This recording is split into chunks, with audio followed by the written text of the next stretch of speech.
Okay, guys, so to continue the Monster Month of May, the question of the week is, what is your favorite giant monster movie? And, of course, you can pick from King Kong, Godzilla, all sorts of them. Pacific Rim, Cloverfield, Jurassic Park, I guess, even counts, because it's giant dinosaurs. But yep. And they're clones, so really they're not even the real dinosaurs. They're just monsters, too. Yeah, so let's start with you, Philip. Wow, if you can include Jurassic Park, I have to go Jurassic Park. Yeah. I mean, that's one of the best movies ever. Does Jaws count then? Yeah. He's giant Yeah. for a shark. I mean, if there's an ant that's the size of a person, that's giant, so... Shark, like 100 feet long or whatever he is. Definitely Jurassic Park. Just everything about that movie is amazing. That movie made me interested in everything that has to do with movies. It's a spectacular film. So, That's Jurassic good. Park, definitely. Good pick. Dehart? Godzilla versus the Sea Monster. I don't know that I've seen that.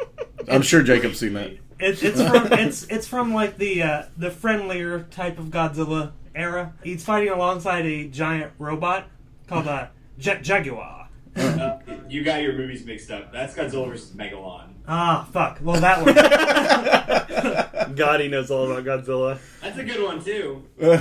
Is that like 1970s Godzilla where he's got the really shitty, derpy smile all the time? Yep. Godzilla vs. Megalon was filmed in 2 weeks. They pretty much rushed this movie together really fast, and then we got Godzilla vs. Megalon, which it's kind of a big rip-off of the Ultraman movies. They have Jet Jaguar, who's basically Ultraman. Godzilla. Yeah, the way they got around that, though, is he was kind of designed by a fan. Yep. They just had a fan draw a robot. They knew what they were going to get. So it's like, oh, that looks a little like an Ultraman guy. But what are we going to call it? A fan drew it. So we had a contest. Yeah, we have no control over this except for the fact that we picked the one that looked just like the character we wanted. I would have to go with, if we're going to include Jaws, then I have to say Jaws. I knew you were going to pick Jaws. I had to.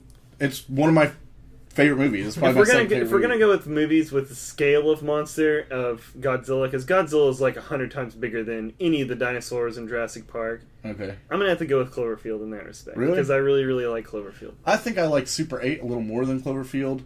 But No. Super 8 was just exhausting for me. To me, that movie was better for the parts where they were trying to make a film than the parts where it had anything to do with aliens. I don't know. I thought it gave off a real nice, Stand By Me, Stephen King vibe, I guess. Yeah, except for Stand By Me wasn't supernatural. Yeah. Which, if this movie hadn't been, it would have been 10 times Well, okay, better. fine. It gave off an It vibe, then, to me. Fine.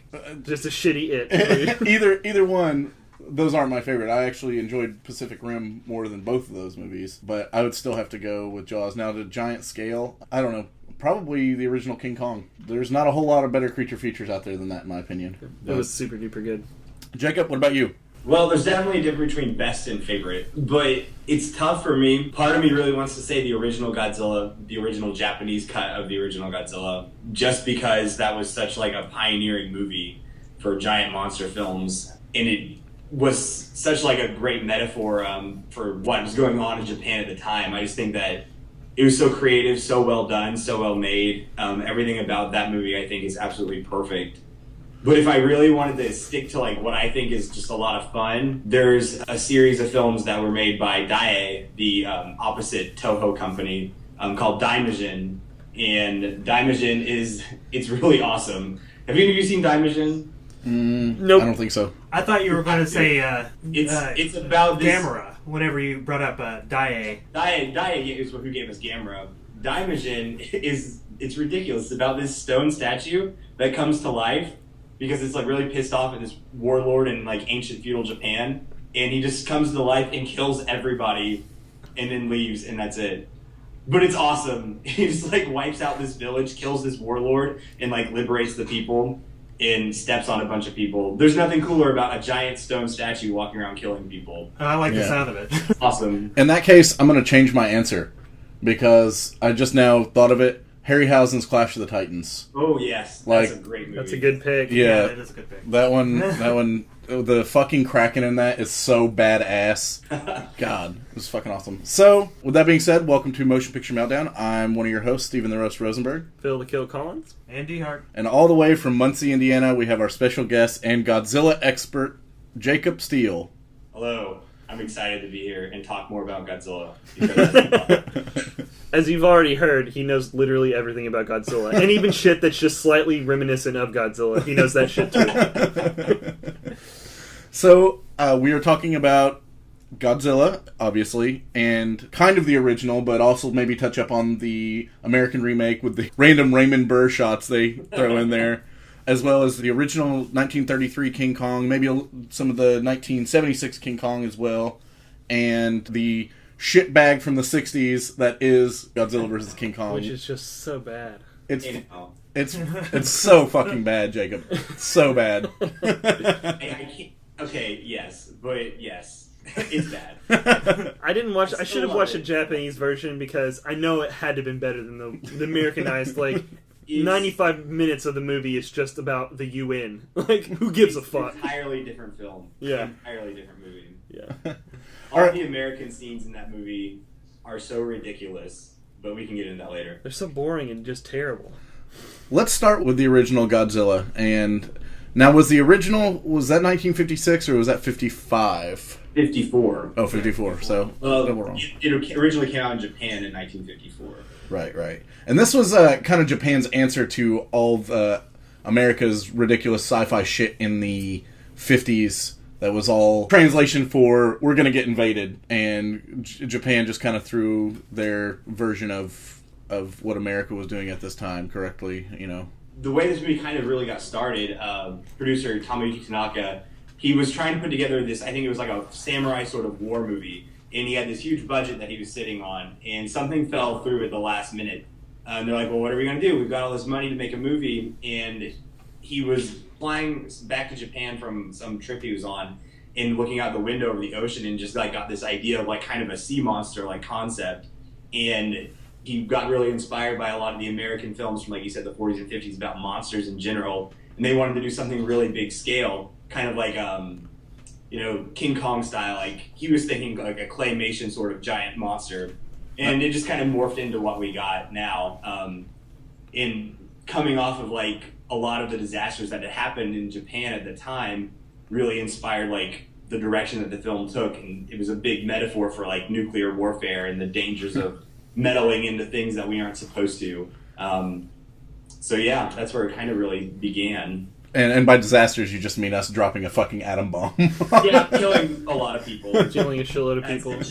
Now, I did read that they were originally planning on doing like the Harryhausen type of shit with this movie, but they couldn't afford it, and there wasn't anybody good enough in Japan to do it. Well, they realized, that's really fucking hard. Yeah, that was a big part of it. Also, like time constraint too. Yeah. Right. So much time to do right. And they were like, well, what are we going to do? And someone suggested, well, let's try making the suit. And it kind of started this whole new giant suit monster concept. And then for the next 50, 70 years, just people in suits fighting in cardboard cities. Oh, it was more like 30. No, I think it kept on going. Yeah, didn't they make one in like, wasn't it like Godzilla 2000 or something? Wasn't that a suit? Well, no, I just mean like generally the genre of people fighting in cardboard cities in suits. They continued with the suit up until 2004. That's still being done. Right. Well, I even love the throwback from Arrested Development, where they kind of they have Michael Cera in his rocket pack fighting the mole. Tobias. So fucking good. Yeah, and wasn't that on like the model houses? These people are watching like inside the house. So good. I like the movie. It had been a long time since I've seen this, probably since I was a kid. Are we going to talk about the plot? Yeah, go for it. I watched the Japanese version. Steven, you didn't... I watched the American version. Yeah, that was one on Netflix, and I'd let you borrow my Japanese version. Right on. So this is going to seem very out of order for you. Yeah. I watched both, and it's weird the way they kind of... he's like... Raymond Burr is telling it in flashbacks. Right. But it's basically... It doesn't really negate the first movie, or the original cut of it. Mm-hmm. It just kind of like, hey, I was there too. Yeah, almost like this is my version of the story. 1.5 or whatever. I actually thought that the Americanized version was a pretty good version of it. Like, I didn't mind it at all. I didn't think it took away from the film, and I don't think that there are only two real complaints between the two versions that I have. The one where they decided to dub the Doctor, and instead of nuclear bombs, it becomes nuclear tests. Oh. It's like, those are just test bombs on your cities. We were testing them out on your citizens to see if they blew people up. Turns out they do. Yeah. It's awesome, right? Yeah. So they changed that, and they also worked him into a plot point to where he wasn't before. Right. Because he didn't exist. There's some places being terrorized. I think there's an island specifically that's getting, like, it seems like it's just a hurricane, but they're like, oh, there's these giant footprints. Where did these come from? And then they discover, oh, it was Godzilla that got awoken by the nuclear fallout seeping into the water, I guess is what they explained. Well, and he was, like, down there, like, living, apparently, supposedly. It kind of made it seem like the fallout had killed what he had been eating. Right, like destroyed his habitat somehow, and so he was like, "Well, fuck, out. I guess I gotta go eat something else." And what was confusing actually, though, to me was it seemed like they halfway through the same press conference or whatever the fuck they were doing, they decided that Godzilla wasn't just driven out of his habitat, but he was literally created by the nuclear fallout. Right. So I was getting mixed signals there. I mean, it's. You can argue that it's almost the same thing, but one is a monster literally being formed, and another is a monster exists, but then he's being created as a problem for us because of the fallout. So it's really kind of hard to figure out. And also, these were subtitles. Like, I don't know what they're really saying in Japanese. Like, if I could understand Japanese, I think I would love these movies so fucking much more. And we have a Japanese friend, Elisa, who she said that these movies are on constantly in Japan, and that she watched They're them. on constantly? Yeah, like she said that she grew up on these, and they're just on TV it's like, all day, all the time. They were That's on nice. Constantly here. Yeah, let's say they were on a lot here, too. Up until We probably like the just had- mid-90s, it's like, I used to watch this shit all the fucking time. Yeah. Let's play them on Disney Channel. Yeah. That's awesome. Go Disney. One thing going back to the footprints, though, and Jake, I think I've seen that this bothers you. It may be one of the only things that bothers you about the Godzilla movies is the constant, like, size change. Yeah. Absolutely. Like, I mean, that was my complaint about Honey, I Shrunk the Kids. It's because it's just totally inconsistent. And it doesn't seem like there's anyone whose job it is to even make him remotely close to the same size during any different shot. The first film, there's a couple moments where, like, there's the scene where he looks over the mountain. and he's fucking gigantic. Like, huge. But then they like, go to the top of the mountain and look over it, and it's like they're way up there. Right. There's no way. There's some inconsistencies like that. Right. If you look at the Godzilla series as a whole, it gets even more ridiculous. Oh. Like, he's growing and shrinking, and I don't even know how big. Well, I mean, it's a nuclear fallout that's causing it. yes, he's like the Hulk. That's how I would... Yeah, exactly. He just gets bigger the angrier he is. From what they say, he's 169 feet tall. So But he just towers specific over one. fucking buildings. And mountains. And mountains. Yeah. And then some other parts, it's like he's way, way smaller than that. Like, not just way, way too big. They get it wrong both ways, which maybe that was just not something they were concerned with all the other shit that went into it. They're like, you know what? They can go fuck themselves if they're this nitpicky. Yeah. We're pioneers here. We're making shit happen. That's for true. real. But, I mean, if you think about it, 160 feet tall, just put, like, 10 basketball goals on top of each other. And It's pretty fucking big. It's tall as fuck, but it's not like It's bigger not- than skyscrapers. Like Yeah. like another like double the size of the Empire State Building. It's not Right. bigger than Tokyo. You can't traverse Tokyo in 4 seconds. Just walk right through it. Just ridiculous. Let's talk about the suit a little bit. This thing weighed like 200 pounds, right? It was ridiculous. And The poor guy who was in it too was not a very big guy. I think there's were a- moments where they had to like pull him out, like because he was like passing out at points. And I read that after every scene they had to drain like a cup of sweat from his suit. Yep. He was That sweat is crazy. disgusting. They stop shooting. They open it up. They're like, okay, here's a gallon of water. Yeah. Here's 25 towels, whole full-size man towels. There's a lot of shots in the movie that are just of Godzilla's feet and his legs, and then they had a kind of. They were like suspenders almost, where he would just wear like the legs. He was Godzilla walking on pants. his ass. I want a pair of those pants, man. Just a pair of 200-pound Godzilla pants. I hate to harp on it so much, because it's so early, you know, but it looks so fucking shitty when you see him walking and the suit's just kind of bending. Do you know what? I have no fucking complaints about that. It compared to the switching between it being just a straight up Cookie Monster puppet and the Godzilla suit. It is so different looking. Yeah. Like it's so stark to me. Like the eyes are like huge and googly. Oh, like, they look like if you went to Hobby Lobby and got those foam balls and just painted black circles on them and just glued them to the top of it. Exactly. And what's preposterous about this is that one of the times where you can notice it the most is whenever basically the plot is Godzilla terrorizes his way through a buttload of area, and then they use a new weapon of mass destruction to kill him at the end. That's the movie. Right. But there's a part where he's attacking this like radio tower, and it's got reporters in it. And this guy is like reporting on Godzilla about to kill him. Like, this is the end. Goodbye, everybody. Sayonara! It was so good. And right before that, he's like, we're watching Godzilla tearing apart, yada, yada, yada, and he's eating this and eating that, and it's like the sheer raw power of it. And then it just shows Godzilla like nomming on like a train car, and it's so silly looking. He's like, nom, nom, nom, nom, nom, nom, and then he spits it out. It's just... The stark difference between the suit and the puppet was the only gripe I have about this. Like, everything else is totally forgivable to me, but that is, like, so obviously different. I mean, I love the way the models are even made. Oh, It's like, yeah. they are so fucking detailed in some of them. Do you think that the modeler for that, like, after, like, spending so much intricate time to, like, detail all these little models and stuff, he's just pissed as fuck whenever this guy just stomps on him and throws him and shit like that. God, I'd be heated. I couldn't even sit there and watch that. There are scenes where people are indoors and they're like, they've spliced together the indoor shot of them being really there and the model crushing in and like the whole building collapsing, and it looks fucking spectacular. Yeah. There is nothing I would improve about those shots.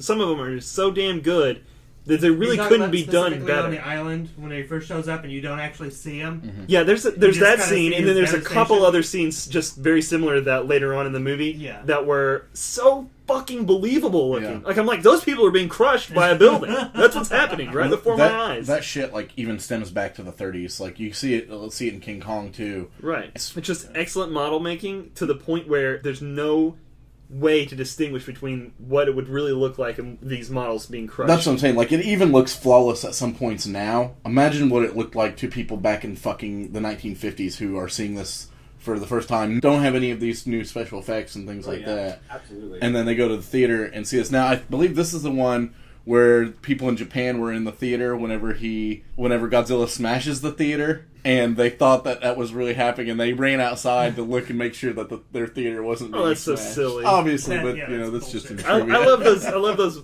like made up urban legends that happen, and like the fact that those urban legends exist is telling of the power of these movies, that people will be like, you know what, if I was in the theater seeing this, I might run outside and be like, fuck, are we being killed right now? I mean, no joke though, when Cloverfield came out, I was in New York City watching Cloverfield, and the whole... It was probably a fucking trip. It was a trip, like, because I walked out and then I'm like looking at Times Square and shit like that, just right after seeing it be destroyed basically in the middle of the night, and I'm just like, holy shit, like, that was kind of awesome. Yeah. But I'm sure a similar feeling was going on probably in Japan as well. But one of the sillier parts I thought was Godzilla is like destroying everything at this point, and he's just like fucking up tanks, and the military's just fucked, and all the skyscrapers are fucked, and everything is just being blown up. Number one, there's just a bunch of like journalists and reporters and shit taking his picture as he's running towards the tower or whatever.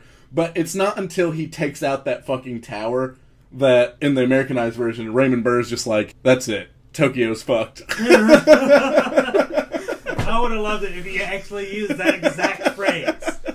So good. But it's like, he watched all that shit go down, and then it's not until the tower of journalists is taken out that he truly... Because he's a journalist. I still got the journalists over. I just thought, I was like, don't you think maybe it was a little fucked before? Just a tad. I think they would have been more fucked from the thing that they dropped in the fucking water. All right. The oxygen destroyer. Because it just like melts fish. Yeah. Apparently it destroys oxygen in water. I guess that would leave liquid hydrogen. You know what liquid hydrogen can do? Yeah. It can explode a lot. So what? Actually, there's a scene in one of the later Godzilla movies where they're like, "What would have happened had we done that above water?" And they're like, "Oh my god!" Like, they don't even want to talk about it. The whole planet would have been destroyed. It would have just been scanners everywhere. Well, Well, I mean, no, like, the oxygen in the air being like 1,000,000 times what it is in water. Right. And also having no access to anything that can cool it down at any particular rate. It would just exponentially probably just blow up the whole planet. It can only cover so much per atom. Well, like, the thing is, they never refer to any kind of nuclear or Yeah. radioactive, like, things happening. It's literally just a device that's a certain size. Well, they call it material, but... Well, if it had infinite power, It just looks like a it would have Pokeball. destroyed all the oceans. Because Tokyo Harbor is connected to, like, the Indian Ocean. Well, no, I know that, but I mean, there's at Or least... Pacific You Ocean, can at least maybe. argue that there's I a don't decelerating effect releasing it underwater. Similarly, whenever you have a nuclear reactor and everything is underwater, so that it would continuously... There's steam coming up out of the giant towers. and we're focusing on all... This is totally made up, by the Yeah, way. yeah. This oxygen destroyer works completely opposite of how he explains that it works. Right. All it does is just melt things that are underwater. See, and that's one thing we didn't talk about. Killing all the fish in Yeah, the ocean. fuck the marine ecosystem. Yeah.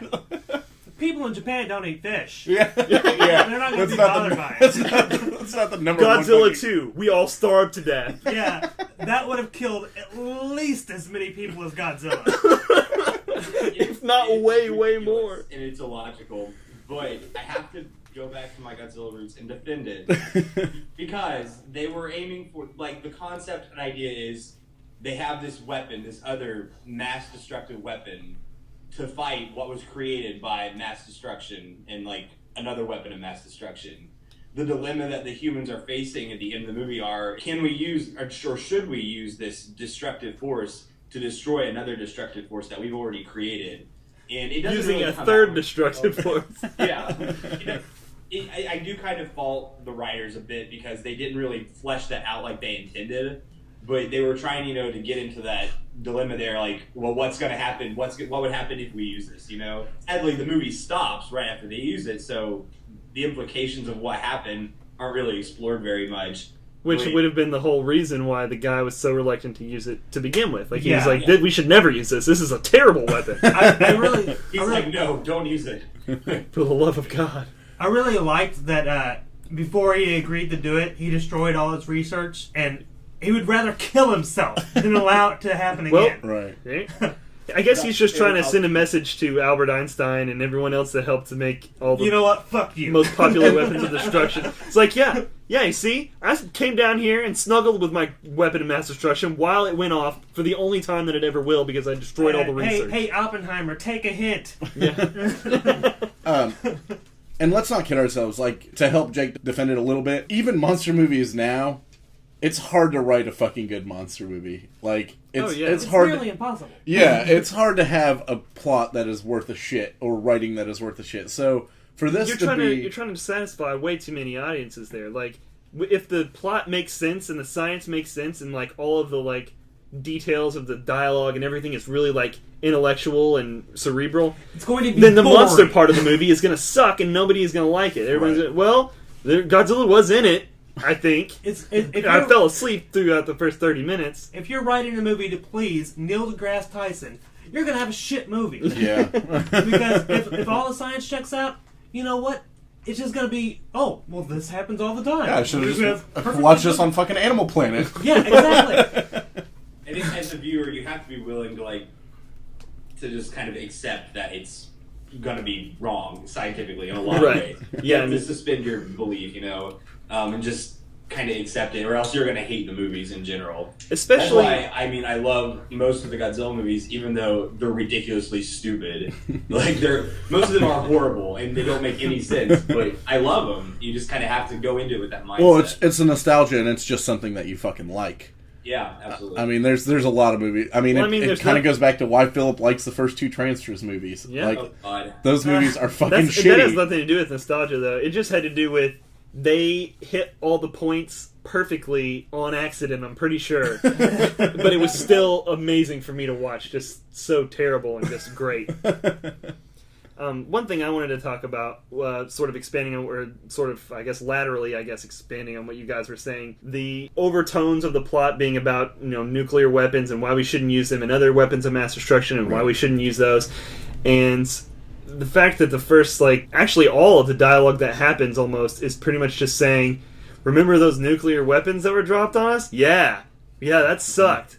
Yeah, they caused this. Remember those nuclear weapons? They sucked. It was kind of beating me over the head with it. It was like, yeah, I get it. It's the point. Well, dude, Well, this is You're like going through a 10 lot of years shit. Yeah, No, no. I know that. I'm just saying, like, they don't need to beat us over the head with Yeah, it. It was, yeah. I mean, it was even more pertinent then. They should have been just like, hey, they could have alluded to it even more vaguely than just saying those weapons that happened or anything. They could have said anything. At this point in film history, this was when sci-fi was made to scare people. Like, now sci-fi is made as just for fun and it's sometimes interesting. it is. Well, yeah, most of the time. I mean, but you very rarely see sci-fi horror anymore. But basically... Like The Mist? Yeah, I mean, you don't see a lot of movies like that. Right. But what I'm saying is, all those movies, American movies that came out in the 40s and 50s and stuff like Them and Invasion of the Body Snatchers and stuff like that, that was based on the fear of the masses of America. Everybody was fucking afraid that we were going to get invaded by whoever. Right, Fucking invasion Asia, of the Russian Russian body snatchers. Right. Invasion of the Red Scare. Exactly. essentially. So I believe that Godzilla was way more meant to be a horror type sci-fi film than it was ever meant to be just it's a fun monster movie that's just science fiction. I would definitely agree. I'm just saying they didn't need to talk about nuclear weapons so much for me to get the point. Like, I know that you're talking about, this is a topical situation you're talking about. If the Godzilla that happens on Friday is caused by 9/11, guarantee you they will mention it at least twice as many times. Well, I'm not, and I will bitch about that. Godzilla just comes out of the fucking ocean like holding a giant ass American flag. Oh god. Going It back, turns out Godzilla was just throwing airplanes at the Twin Towers, and that's how they. what the fuck? He's actually working for the Al Qaeda's. Godzilla's a terrorist. Plural. Godzilla is Them Al Qaeda's. Oh my god. Godzilla is a terrorist. And speaking of which, there is a new Godzilla movie dropping on Friday. So that's kind of one of the reasons that we decided to do this. Yes, Well, we need Steven. a break You don't have for to beat us Universal over the head with it. We understand. I have actually read some reviews on it that most of them are really good, but some of the ones I've read have said that there's a little bit not enough Godzilla in the movie. You know, that's one of those questions. It's like, should there just be nothing but him destroying buildings? Or like, some plot. Or possibly some plot, and also some mystery, like build up to seeing Godzilla as opposed to just, Right. oh, there he is right at the beginning, and he's just eating a whole planet. Well, you know how rednecks are, man. Yeah, I do. But rednecks generally aren't critics on Rotten Tomatoes. That's true. Generally. I think I'm sure there's one. I think over time, Godzilla movies and movies at the same time really only can have people in them for a measure of scale.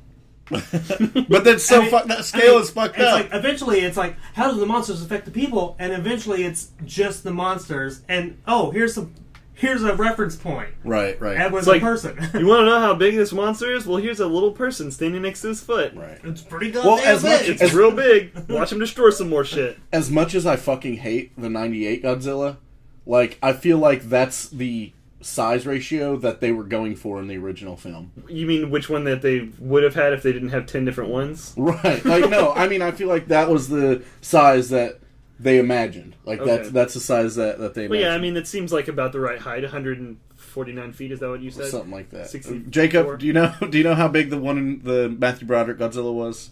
We don't talk about that movie. I I don't really know how big it is, but he's significantly smaller. saw Is he smaller than the one looking over the mountain, or is he smaller than the one that's throwing What are you trains? talking about? I don't know. He is a lot smaller though. He's pretty tiny. He's able to hide in buildings. Fuck Yeah. that. That's Why- his- if you're a fucking Godzilla, why would you hide from anything? Right. That movie is just bad. Jacob. You can't hate it. It's a Godzilla movie. Yeah, you're not allowed to hate it, number one. I can hate it. Oh, yes, I can. And number two, if there's one thing that movie has over another Godzilla movie, it's that it's... Fred, you're in dangerous territory, sir. Okay. The baby Godzillas at least look Nope, better. With this conversation. Oh. Nope. Those things are stupid. and that's when Jake turned off his Skype. What? See you guys later. Nice. Hey. But the old baby Godzilla never like tripped on gumballs or whatever the fuck they slid all over. They were straight up. They were just literally raptors from Jurassic Park. Yeah, pretty much. That's really what that movie was trying to do. Was it's just bad. Remember Jurassic Park? Well, Godzilla. Well, it came right off of the coattails of the Lost World, so I mean, it was very, very obvious that it was trying to make another Jurassic Park. Do you know what movie. the most memorable part of that Godzilla film with Matthew Broderick is to me? What? Memorable part? The most memorable part for me was that right before we went and got a bunch of sodas and stuff to like smuggle in my mom's purse, and I won a hockey game off of the cap to a Surge. That was while watching that movie, and that's the most memorable part of that movie. I'm glad that you had a good experience. It's like I remember the marketing for the movie better than I remember the actual movie. Yeah. I mean, this wasn't even related to the movie. This was just a completely... Well, I mean, it was for hockey, obviously. Oh, well, remember the Taco Bell cup? They had the Taco Bell cups when they came off the top? Yes. And then they had the hand puppets from, like, Burger King. That's true. And they were, like, not that bad. Yeah. I mean, the hand puppets were at least good for biting, like, Ed with. The toys were way better than the movie. Yes, for real. The toys were amazing. Which is the only reason I would ever allow a Short Circuit remake to be made, just so that I could get the toys. Yeah. Otherwise, I would go suicide bomber on those motherfuckers. Oh, God. We hope you're listening, whoever's thinking of doing that movie or supporting it. Yeah, if you're thinking about it, you better get the rights to the motherfucking toys, because otherwise it's over for you. Because Philip's going to wait until the one moment in his life that you're all in the same room. Yeah. And then he's going to suicide bomb you. You're all done. I put a jihad on them. Let's move on to the King Kong. The King Kong. On to the King Kong. Yeah. This is the 1933 version. Yeah, this is, in my opinion, the best version of this movie. This the best. movie is absolutely fantastic in a different way. It is just such a perfect movie. Like, yeah, I get emotional thinking about it. No, it's just, I love it. I think the plot's great. I think that the animation's great. I mean, other than the fact that King Kong's face changes 50 times in the movie. It doesn't matter, because no matter how many times it changes, it still looks 1,000 times better than King Kong versus Godzilla, which is 30 fucking years later. It is so shitty. Yeah. Well, let's not go there yet. On the Japanese King Kong design that I will share later. Okay. I put this on Facebook earlier, and there's nothing about the original King Kong that I don't like. It is directed well. All the acting is great in it. Fay Wray is goddamn gorgeous. Oh, yeah. My favorite thing about that movie is it's like a movie about a movie. And that's just such a unique concept, especially for a 1930s film. Mm-hmm. Like, you know, it just seemed really out of the box to me. Like, they're making a movie, so they're making a movie about them making this movie. Right. That's really cool. And like you said, the writing's really good. It's just so well done. Everything about that movie was perfectly executed. It blew my mind that this was 2 years after Frankenstein. Yeah. Like it. Oh yeah. I just couldn't. Wide fucking open. Everything. There's giant monsters in it. There's dinosaurs. Going back, I hadn't watched the original King Kong since before I saw the remake recently. I watched the 33 version probably 5 years ago, and I watched the remake just a couple of months ago. And it's so funny. Which remake? The 2005 one, the Peter Jackson one. And so long. You can say boo, but if the movie was a fucking hour shorter, it would have been a perfect remake. I always describe that movie as as it currently stands. It's like if you're on a 10 scale rating, it's a 7-star movie pushed into this 3.5 hour epic. But if it was scaled down to like it's really more like if it was like 2 hours long, it could be like a 10-star film. Oh yeah, easily. It's really good. Yeah, it's just so long that there's so much that's unnecessary in it. Exactly. Like it needs to go. King Kong does not need to be 3 hours. And even the small little 3 details, hours and 12 minutes. Even the small little details about the 33 King Kong are in the remake. Like whenever he's fighting the T-Rex and he starts playing with his jaw. Yeah. And even the way the jaw breaks, like that whole fight is almost like when he pushes its nose like into its hit brain for and hit. shit. It's really, really similar. I mean, obviously they upped the ante with 3 T-Rexes this time instead of just which one. was badass. Which was really fucking cool. I mean, that was the reason to watch the movie. Even certain details of the dinosaurs, like I can't remember if it's. I think the T-Rexes actually in the film have 3 claws instead of 2. Yeah, they do. Yeah. And that's just an homage to the original film where it was like that, and that's why they did it in the new one.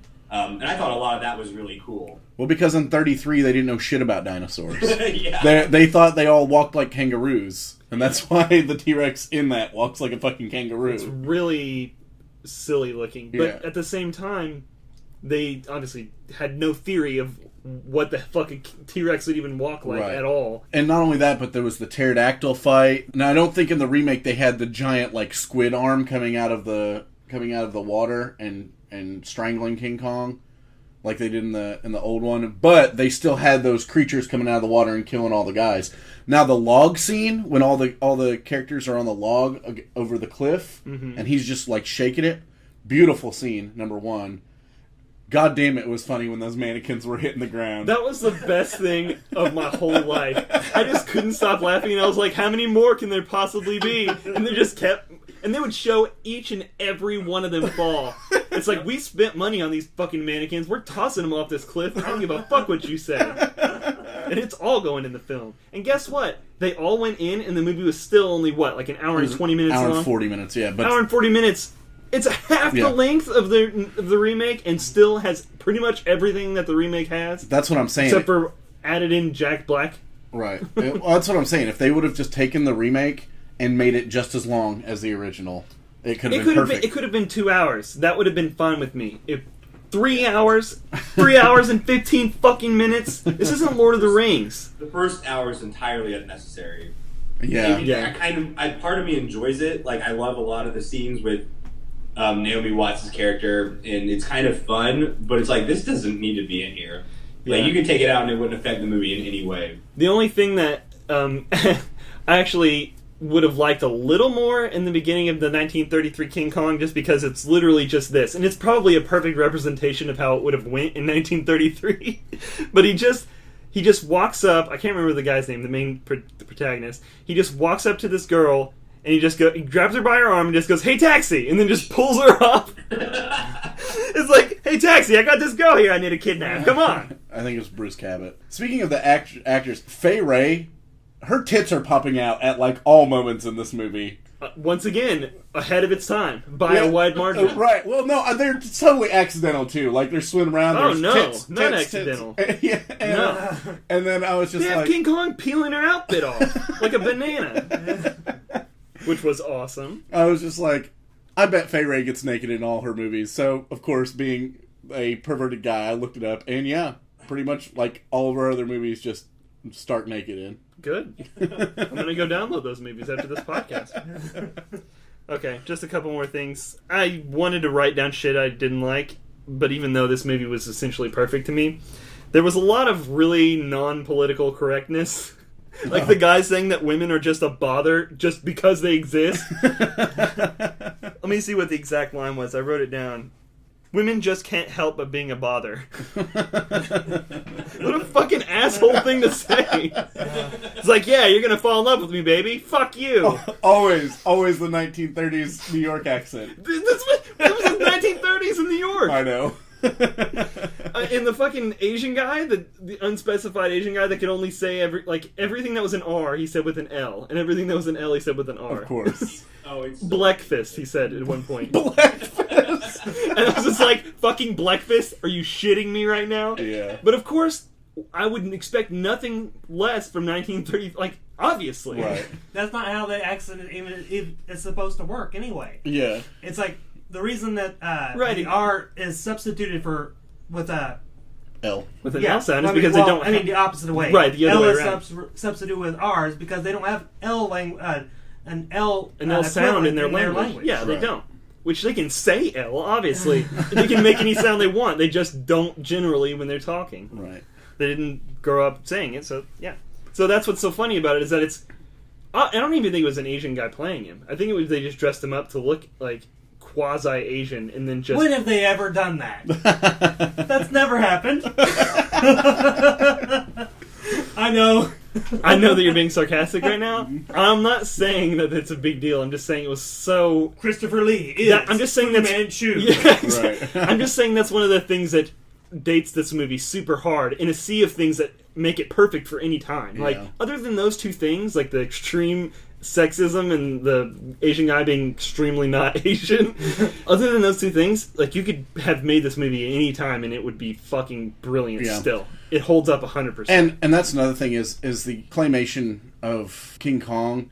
And I hate to say it, Jake, but it looks so far superior to Godzilla being in a suit. I mean, it just... I have to agree. Even with Godzilla being 20 years later, the King Kong just looks so superior to it. No, I'm not going to disagree with you. I'm a big fan of suitmation, but the King Kong in that movie is just so cool. Yeah. Like, I love it so much. One of the unintentional coolest things about it is the fact how it's like the hair looks like it moves. Mm-hmm. And it's because, they're touching the figure. Yeah. Right.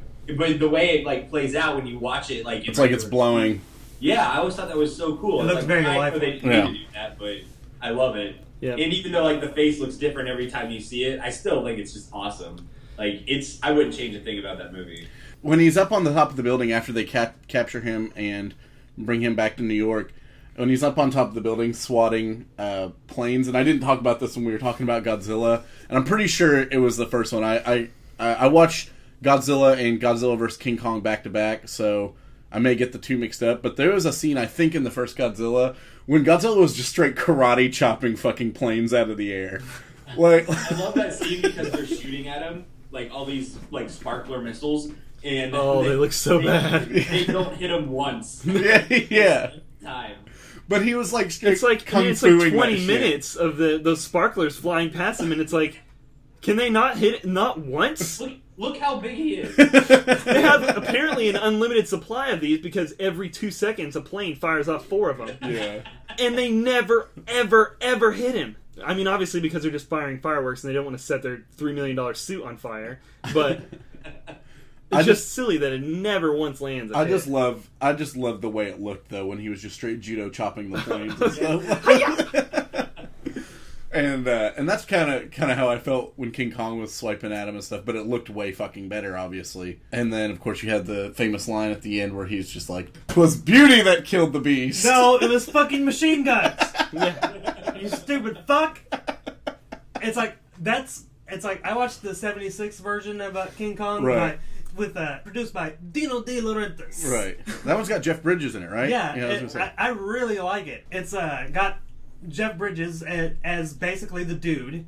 Because, dude, he is just straight up that character. Right. It's like at a different time in his life. It's got Charles Grodin in it too, from the Muppets movie, or Muppets, he's the Great Muppet Caper. I'm so glad that they kill him in this version. King Kong stomps his fucking ass. Yeah.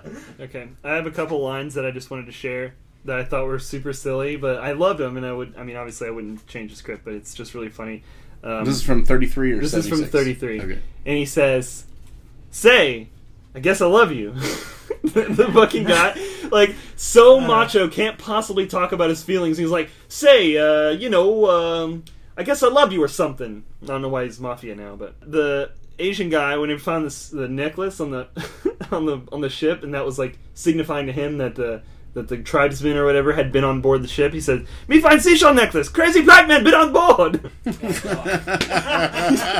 He says, "Crazy black men been on board." It's so funny. And at the very end, the guy that has been super manly the whole movie, fighting off Godzillas and all kinds of other stuff. And one more quote from the first mate. He says, "There's one thing we haven't thought of. Airplanes." And oh my god, a revolution! We have airplanes. Let's use those to shoot King Kong off the Empire State Building. Yeah. No one thought of that in the whole army or the police. No one thought of that except for this one guy who usually is on a boat. Why are you looking at pictures of Jessica Lange? She's in the 76. Yeah, version. she's the and female she protagonist. is hot as fucking. I did not realize that. Yeah, they do. She doesn't look anything like she does now because it was like 40 years ago.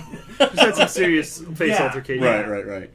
You don't grow extra face. Well, I showed pictures to Jake this weekend of Raquel Welch, and she's 73 years old and looks almost as good as she did in like the 1960s. Well, because she's a vampire. She's drinking the blood of the young, which has been scientifically proven to work. Drinking it really has been proven to work. The other day I saw something. Yes. What the They fuck? tested it out with rats. So you we- take blood from young rats and put it into an older rat. The rat will become younger. So me and Mark were right about all the times we talked about Christopher Lee and Max von Sydow. Yes! You were 100% right. Ridiculous. But this version of King Kong, I really liked it because it's just Italian enough. It's like they put a lot of money into it. Right. It's like they made the giant hands that Right, were right, mechanical, right. and apparently, I read in the trivia that they broke because when they were testing them out for Dino De Laurentiis, Right. They flipped them off with the monkey hand, and it froze that way. I bet they felt like such assholes. Now, I'm a little confused on this one, because I thought this is the one that Universal based its ride off of. Because Universal's got that huge ride. The gorilla looks exactly the same. It's got the train car scene, you know what I'm talking about? Yeah. But Paramount was the ones that distributed this movie. So, and I know that Paramount wasn't bought out by Universal because Paramount still has parks all over the fucking United States. So I'm very confused onto whether Universal just made a ride based on the 1933 movie, but used the 1976 Like the look of it? Look of it. Well, they probably did. I mean, this had early Rick Baker work in it. Right. It's like it wasn't as advanced as later. It's like he did a Mighty Joe Young, Right. which I never watched, but I know the gorilla looked fucking great. Which Mighty Joe Young? The Disney one? The Disney one? I suppose. The Like- original. The original is probably the one you're talking about. Well, the original was Harryhausen. Well, no, it wouldn't be that one because this one was in like in the 90s. Okay, yeah. Okay, yeah, that was the one with Disney. Bill Paxton and Charlize Theron. Oh, okay. But Bill this Bill one- Paxton. Mike Dehart loves Bill Paxton. Well, I do like some of the movies he's in, but it's like, well, I mean, He's such a weasel. hold on. I like a lot of the movies that he's in. I like him in some of the movies that he's in. Your best friends. He's over the top. Yeah, I know you just... Your best friend. He is way out there on some of this shit. But anyway, they couldn't articulate the face exactly the way enough to make all the emotions that King Kong goes through. Right. So they had like different faces that they would put on the suit because it was partially suit and partially animatronic. Right. And I think the end result's pretty good. And No, it looked great. It really did. I think it's worse when you see it from a full body perspective, honestly. Yeah, it is better when you either have like the up close shots of it look really good, I think. Yeah. I think that's there what are some looks shots when he's attacking the city at the end, like, that just don't really do it for me. I don't know, but I think that like you were talking about, the faces, brilliant. It looks so good. It's the only King Kong film to feature the World Trade Center towers rather than the Empire State Building. And I've got to throw in a fun fact here, harkening back to our Godzilla vs. Megalon discussion at the beginning. That came out in Japan the same year as this King Kong, and they were really trying to bank off the success of that here in America. So there are these really awesome posters, like when they released Godzilla vs. Megalon here in the United States, they like have posters of Godzilla and Megalon fighting on top of the Twin Towers. It's outrageously stupid. They made model Twin Towers in the Japanese movie. No, it's just like drawing, like, you know. it's just the poster. art. That has nothing to do with the movie. Oh, so they just made that up for the Yeah, poster. I mean that's not in the movie at all. They just made posters when they released it here in the United States of Godzilla and Megalon fighting on top of the Twin Towers. It's so ridiculous. I mean, it's no more ridiculous than putting monsters in movies on the poster, and then that monster does not even feature in the film at all. That happened a lot too. Which is so fucking annoying. Yeah, I'm reading up a little bit on the history of the ride from the Universal Studios, and it doesn't really say much about What it was based on. what it was based on. It just says it was made in 1985, so it would have been almost 10 years after that movie had come out. So, and I don't think there was a King Kong movie made between that one and the 2005 version. So this was totally based on that. Like you can even see with the picture. There was a sequel to the 70s film. Have you heard of that? No, I don't think I've ever seen that one. It's called King Kong Lives, and they take King Kong and replace his heart with a mechanical heart. It's really bad. We're looking at the movie poster right now. Why in the world would they make that? I Like, don't why would know. that happen? Why in the world would you bring King Kong back to life with a mechanical heart? I don't Yeah, know. exactly. It's like putting Hitler's brain in a killer whale or whatever. I'm pretty sure they made that because They spent a lot of money on it.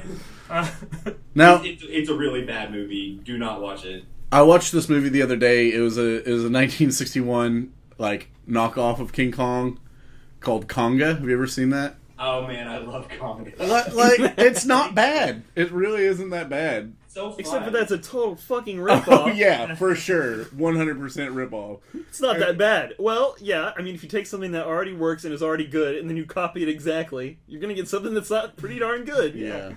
I think a lot of this discussion, to be serious, like really harkens back to the impact that King Kong had on film as a whole. Like, there are so many King Kong ripoffs out there. Yeah. So many. But it just, this movie really had such a profound impact on, like, the giant monster genre as a whole. Right. Yeah, I just thought it was funny that in Conga it was a chimpanzee that turned into the giant gorilla. Because that's how monkeys work. Well, how do you know that it's not how monkeys Because, Philip, two different animals can fuck and have a offspring. That's a third thing from the other two things. Yeah, a gorilla pansy. Have you guys heard of Ape? Ape? Oh, with Boris Karloff, or is that one No, Bela Lugosi? I'm talking. It's A star P star E. Oh, It's what? a South Korean movie. It's an acronym? Yeah, it's really bad. I'm sending you the link right now on Facebook. I got it here on I've got it here on. No, this is the movie where he flips off the helicopter after he destroys it. What? Why is there a shark on the cover? Oh man, That's amazing. Within the first 5 minutes, the very beginning of this movie, within 5 minutes, it starts with them. They have this ape captured. They're on this boat, bringing him back. The ape escapes, destroys the boat. This giant shark appears. He fights the shark, kills the shark, then goes on land and destroys this town. That's in 5 minutes. that is brilliant. Yeah, and then this other. Oh my god, he's poster, fighting a huge viper Python. or something. Yeah. He fights everything. Do you own this movie? I sadly do not. Ugh. I don't. It's probably one not- of my friends does. I guarantee you this is on YouTube. You can probably find it on YouTube. Oh, that's just fucking terrible. So What let's. a worthless piece of crap. It's also 1976. Like, they made it the same fucking year. Yeah, I'm pretty sure that's why it has a giant ape on it and a giant shark, because there's a big shark movie from that year. That was 75, but still, same Yeah, fucking. right. Same, Yeah. pretty much. As fast as they could make another movie. Exactly. I would not be surprised. This I is saw- like the first mockbuster. No. Was there mockbusters before? No, this? that's not a new idea at all. No, Philip. Tell me this isn't the exact same thing as that fucking Spider-Man I have on my wall that just says superhero on it and has two spiders on the chest and a picture of fucking Superman and George Clooney Batman on the case. and Alicia Silverstone too. Yeah. Oh, fucking terrible. And What then the hell were they And then the thinking? picture of Superman has a backwards S on his chest. Terrible. Superhero. Attack of the Giant Horny Gorilla. That's an alternate title. It was also And- called and the Great hit- Counterattack of King Kong, And Hideous Mutant. Which has nothing to do with it. which would have probably been a more apt title, I think, Probably. considering I don't know. that he just fights other animals. Jake, the whole I'm going to movie. watch this movie and get back with you, man. Oh, please do. It's amazingly bad. Let's move on to the piece of shit of the evening, please. The movie we can all agree is extremely poor. Well, yeah. You can't really agree, I love but you it. have I to. can't defend it and say it's good, but I love it. It's one of my favorites. Oh, it is very silly fun. Yeah. So this It is really ridiculously bad, though. one is King Kong versus Godzilla, and it's from 1962. It's so bad, man. Like, the King Kong outfit is poor as fuck. King Kong looks like he's been hit with like a train. In the face. It looks like that It King looks Kong bad. outfit came from a different movie, but it was laying like face down on the floor for like 30 years, and then they just picked it back up and started shooting immediately. Dude, Philip, this looks like the fucking suit I put on and walked around Scottsburg in that day. And just started fucking handing people bananas. That one looked way, way better. I'm afraid to say. It did. And also, I'm afraid to say I had no clue it was you for like a pretty long time. It's like, I'm pretty sure they made up the plot of this movie based on that suit. Because, hold on, because when the actor's in the suit, he looks like he's high. It's like King Kong eyes, or it's like they're like, oh man. It's like, dude, why do I have to fight all these people, man? That's why he's addicted to hallucinogenic berries that he drinks great big vats of. Yeah. And he passes the fuck out. Yeah, that's really all he's interested in this movie. Before, like, he's wanting virgins and to fight other giant monsters. And this movie's like, I just want to get high, man. That's all. And once again, back to the size issues. The part where he picks up the girl is just ridiculous. Oh, later on in the movie when he's just got the Barbie doll in his hand? Yeah, it's like she's like would be nothing in your hand. Yeah.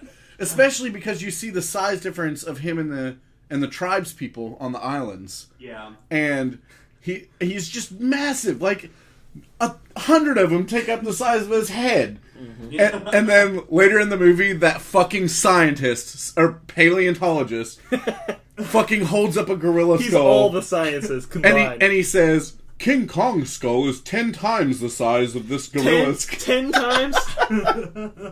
Fucking whatever bullshit. He is, that scientist that's clearly not a scientist, he is my favorite character in the movie. He clearly has no idea what he's talking about. And I love the part where he's like, let me show you my expert dinosaur book. And it's like one of those children's illustrated, dinosaur books. I'm pretty sure I had that same fucking book as a kid. No, my friend Cody has that book. I'm not kidding. As soon as he pulls it up, I just lost my fucking shit. This guy could, if he was a supervillain, he would be called Gestro, because all he does is just pretend like he knows shit. He just...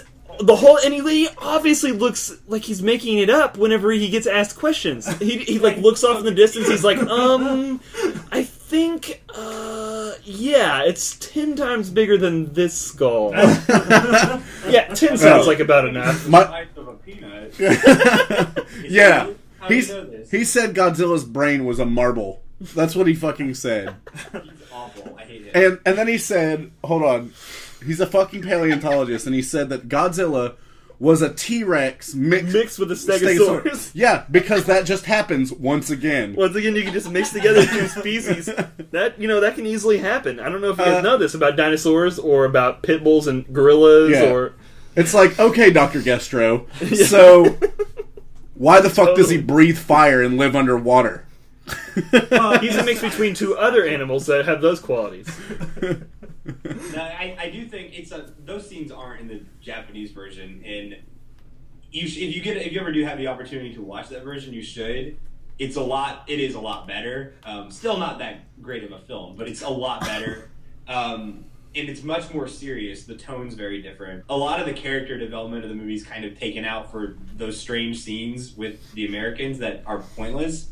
So I think the American version is really kind of gutted. I recently watched it again. It just was released on Blu-ray actually about a month ago, which it looks great on Blu-ray. It's so funny. You can see all the great details in King Kong's face, the wonderful mask. Yeah. So what about the awesome raft that they tied to the back of the fucking battleship that they were? Explain to me how they made this. How did they make that so fast? And they just used the slave labor on the island. Oh yeah, they enslaved the natives. And they just tether it behind this fucking battleship. Yeah. And it's just the simple logistics of getting him and continuing to make him wasted the whole time. Yeah. Getting him onto the raft. It's just ludicrous. And I hope there's not a storm. Well, and here's the plunger for the dynamite. We're gonna leave it right here where everyone can just accidentally lean on it. And it doesn't even work anyway. Yeah. there's no way that those natives made that raft. I mean, did you see the wall that they were using to keep King Kong out? It was so boring. It was the poorest. We didn't even fucking talk about the octopus fight. Well, we didn't even talk about. I lived when they first show up on the island, and they're trying to communicate with the natives. It's like they give them cigarettes. Yeah, It's like it's okay. They're smoking. What are you doing? Don't do that. Yeah, he gives a little kid Oh, yeah. It's like, well, you'll have to ask your mother. Well, just don't smoke these around your parents because you don't speak English and you have no clue what I'm saying, but here's some cigarettes. Yeah, and then the mom just takes one of the cigarettes away from him and starts smoking. Yeah. Everyone is obsessed with cigarettes on this island and the radio, apparently. I love the radio. Okay, octopus fight. Just The nastiest Love sounding it. thing. Well, first of all, it looked awesome at first when it was just an octopus, like Because Before it was on wiggling. It King was an Kong's octopus. face. That's all it was. Yeah, it was a real octopus, and The sound effects were so nasty. yeah, Oh, it's It great. just sounded like somebody fisting a mayonnaise jar for like 15 minutes. dude. And I read on IMDb that they used 4 octopi. Octopi. Octopuses, And- actually, is the correct Yeah, plural. yeah. Who cares? And the fucking special effects guy ate the 4th one. Yep. Hey, it's a common food over there. Yeah, I know. I've eaten octopus at sushi bars, but I just think it's funny. It's like, we're done with this fucker. Lunch. Well, It is weird. That would never happen now. It's like, no animals were harmed in the making of this film except for the ones that we weren't sick of and we just ate them. I think it's okay to it's okay to eat an animal that's in a movie if it's an animal that you would normally eat. It's not Cannibal Holocaust where they're chopping a fucking 100-year-old turtle just to leave it to fucking rot in the goddamn jungle. Fucking Bear Grylls. I'm not comparing it to that by any means, but I'm just saying, like, people in other countries eat horse, okay? Right. This is a fact. But yet, we had to quit making that one show that was on HBO because so many horses were being killed in the making of the show. What show? I can't remember what it was. It only had one Horse season. murderer. No, it was only one. It was about racing, horse racing, and just they had to run the horses so much to get the shots right. Right. That like horses were dying of exhaustion. Like they would break their legs on set, and then they would just put them asleep. Like, well, shoot them in the face. Right. It was, put 'em it was to sleep. nothing so calm and peaceful as putting Right. something to sleep, like euthanizing it. How about we split the difference and we call it putting them to death? Yeah, Putting them it, to shotgun. it reminds me much of like Bear Grylls when I would watch Man vs. Wild. Was that what it was called? Yeah. And he would like fucking grab a turtle, rip off its head, and like take a bite out of it, and just throw the rest of it in a fire, or like pick up an alligator. And Well, he's he like, was going to eat it later. He was cooking it in its own shell. well, okay, all right. And then he'd pick up an alligator. He's like, oh, you can use the alligator for lots of things, like its skin for shelter or its meat. And he just stabs the alligator in the back, runs it down, takes a bite out of it, and then just throws it into the woods, dude. No fucking shit. If I saw that, I'd probably throw up. Just because, well, not because he's eating raw alligator for no reason. It's because he just, obviously for no fucking reason, kills this alligator and just tosses it. Like, Yeah. well, I took a Dude, bite. It was good. He does that with all sorts of animals in that show. Me and Brady were like, What a what the worthless fuck is this fuck. asshole just doing with these animals? And you know why I can get away with it? Because it's just him and a cameraman. Right. And like maybe a couple lighting guys. I love the green screening when King Kong is just throwing pieces of that shitty wall at the octopus and like throwing fucking rocks at it and shit. It looks so bad. Styrofoam rocks. Yeah. And it's not doing, it obviously is doing nothing. I really like when the octopus is grabbing some of the villagers, Oh. and you see like the big fake tentacle with like a toy in its hand and going in front of the shot of the real octopus. It was such a crappy tentacle. They were so skinny and had no suckers. It was just literally like they just rolled out some clay and they were like, "There it is. This is a tentacle. We have no time." Octopus arm on a stick. This one was Japanese made too, right? Yeah, I Too. mean there were subtitles on Okay. all the parts where, or it was dubbed over depending on. Yeah, I what was version gonna you were say watching. the one I watched was completely dubbed. Speaking of the dubbed over version, they had so many parts where it was plainly two different people doing the dub over for the same guy in the same fucking sentence. I think this whole movie was done by like 3 people. Like one guy got just sick mid sentence, didn't want to do it anymore, and they were like, "Okay, well, we'll finish the line, I guess. This guy's an extra anyway. Who cares?"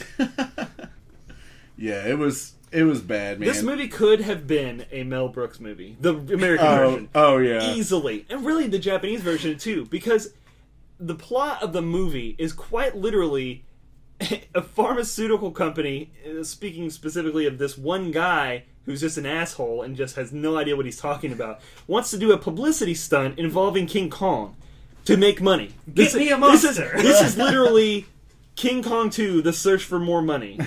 Like, to me. And that's the plot of the movie, and that's the actual reason why the movie really got made, because it's just happened to be on, like, close to the anniversary of, I can't remember if it was King Kong or Godzilla or what it was the anniversary of, but it was made to celebrate some anniversary, and it was literally slapped together, and it was obvious. To finish this movie up, I just want to talk about the end real quick, where like the King Kong suit was so shitty that whenever he smacked his chest, he didn't even make fists. Like it was just like Just like his hand. yeah, just open slapping his chest. And then the just straight WWE fucking wrestling match with The Godzilla. drop kick. There were a lot of toys falling downhill. Oh man. Yeah, it was just straight a Godzilla toy Yeah. rolling down a fucking hill. Which is Ben and I were brilliant. talking earlier about where does King Kong suddenly get like his electric powers from? like he can just like control lightning somehow. And then I think Gestro gave him never those really powers. understood why Godzilla just didn't blast the hell out of him with his fire breath. I mean, he could have killed him like in an instant if he wanted to, but instead he just wants to wrestle with him all the way down Mount Fuji. Well, This fight could be over in a second. Godzilla was paid to take a fall. He was paid by the pharmaceutical company to make it a good fight. He's like, okay, go down in the fifth, because even if this promotion goes south, we have a lot of money riding on you losing. So, to end the movie, Godzilla and King Kong fall down a cliff into the water, and then There's an earthquake. there's an earthquake, and then Godzilla disappears. You know, it was the classic Godzilla's winning, and then, you know, King Kong's getting the piss beat out of him, and then, you know, he's getting drop kicked and all kinds of other, you know, DDT'd and whatever. And then he goes Super Saiyan because of electricity, apparently makes him better. And then he swings Godzilla around by the fucking tail. Straight Mario Bowser shit. So fucking ridiculous. Can you just imagine, like, the sheer physics of what would happen if that really happened? That'd be causing, like, tornadoes and shit if that really happened. Hey, Jacob, what if King Kong is in this new Godzilla movie? No. I think we would have heard about it by now. Yeah. I don't think they could have kept, like, that So a many secret. people are already like, I saw Mothra in the trailer. Yeah. No, you didn't. Stop. No. There was a moth on your TV. Yeah, the only thing I could see in a trailer was it looked like a kind of like insect looking leg. Yeah. There's a lot of people who were like, is it Kamakurus or Kamunga or something like that? That's what I thought it was. I thought I Kamunga. saw a trailer where some kind of creature was flying. Yeah, I thought But I did too. It was, I mean, obviously not Mothra. No, I don't think it was. They're called Muto. That's all I really know about them. Are they new? Yeah, it's a new creation. I see. Well, good. Good for them to not just rehash the same ass monsters. I'm really happy for that. So what do you think about King Kong versus Godzilla as a treatise on the state versus religion? Where Godzilla obviously represents religion and King Kong representing the state, you see that they're I can't even do this in serious. I tried to test run of this out in the car. And I can't make it.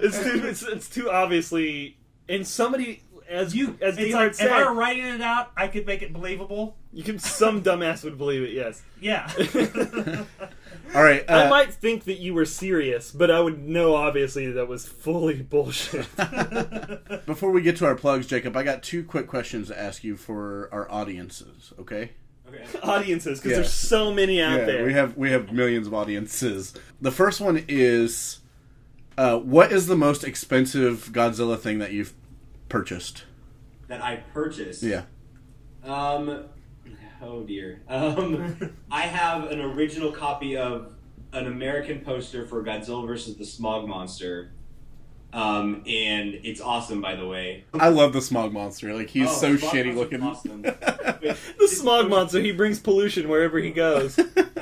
This poster is one of my favorite posters. It's really awesome because they're like people running from the tentacles of the Smog Monster at the bottom, and they're like turning into skeletons and stuff.